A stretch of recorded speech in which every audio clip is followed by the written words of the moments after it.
கடையநல்லூர் சட்டமன்ற தொகுதியில் போட்டியிடும் அதிமுக வேட்பாளர் கிருஷ்ணமுரளி என்ற குட்டியப்பா செங்கோட்டை நகர பகுதிகளில் தீவிர வாக்கு சேகரிப்பில் ஈடுபட்டார். இதுகுறித்து அவருடன் நமது செய்தியாளர் ஆல்வன் நடத்திய கலந்துரையாடலை தற்போது பார்க்கலாம். செங்கோட்டை நகர பகுதிகளில் இன்றைய தினம் கடையநல்லூர் சட்டமன்ற உறுப்பினர் கிருஷ்ணமுரளி குட்டியப்பா அவர்கள் தேர்தல் பரப்புரை மேற்கொண்டிருக்கிறார். வீதி வீதியாக சென்று கொண்டிருக்கிறார். நம்மோடு இணைந்திருக்கிறார், பேசலாம். சார் வணக்கம். சொந்த மண்ணில் சொந்த நகர பகுதிகளில் வாக்கு சேகரிக்கிறீங்க, வரவேற்பு எப்படி இருக்குது உங்களுக்கு? நீங்க பார்த்துக்கிட்டு இருக்கீங்களா, வரவேற்பு எப்படி இருக்குன்னு? சிறப்பாக இருக்கு எல்லா பகுதியிலுமே.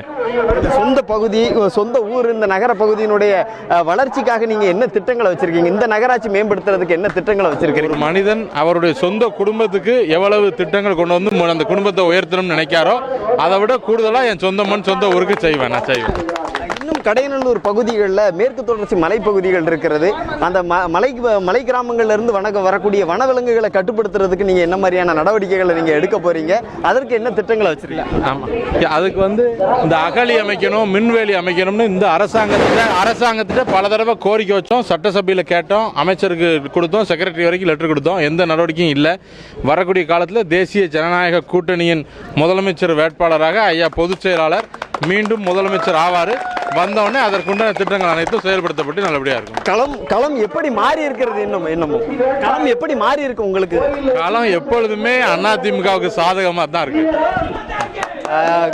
அதிமுகவுக்கு சாதகமாக களம் மாறி இருப்பதான தகவலை பதிவு செய்திருக்கிறார் ஒளிப்பதிவாளர் மணிகண்டனுடன்.